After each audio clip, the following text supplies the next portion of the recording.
प्रभाकर मल्लिक साधारण संपादक श्री जगन्नाथ पांचरात्र प्रचार समिति आमर संस्था तरफ ए वर्ष प्रथम थर आम चंदन महोत्सव है।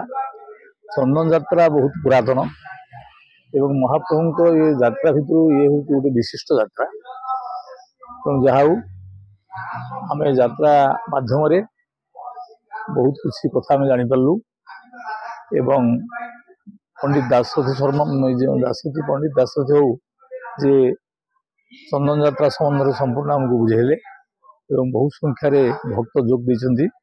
तेणु मो अनुष्ठान तरफ ये मंदिर कर्तृपक्ष एवं मीडिया एवं अन्य मान को धन्यवाद दूसरी।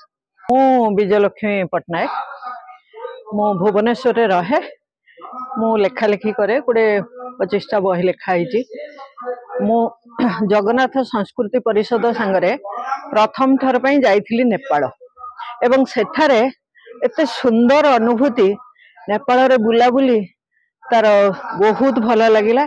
से मु पुणी थर तांको सांगरे गली उज्जयिनी पुणी तापरे मध्य पुणी विभिन्न जगह को आमे तांको सांगरे गलु कोट समले गलु तापरे आमे गलु बर्तमान आमे जाउचु हरिद्वार ऋषिकेश जाउचु हरिद्वार जाउचु एवं जगन्नाथ संस्कृति परिषद रे जो कर्मकर्ता माने एवं विशेषकर नारायण महापात्र प्रभाकर मल्लिक वैकुंठ महापात्र माने जो माने अच्छंती समस्ते आम मानकर बहुत सुंदर भाव रे जत्न नौचंती एवं आमको खाइबा पीबा रहिबा बुलिबा बुलेबा ए सब गुड़िक भल भाव रे करेकरी नै आछंती।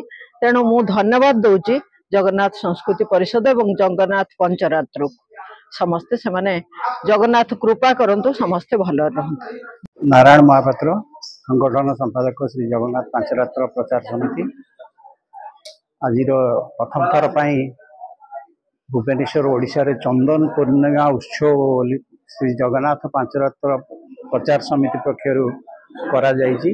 सेथिरे समस्ते चंदन लगेवा सह जो ठाकुर आगे गीत गोविंद रे जो नाच हुए राधा माधव चाली आ गीत गोविंद नाच दुईटी छोट छोट पिला माने प्रथमे नाच करथिले तापरे भजन कार्यक्रम होता।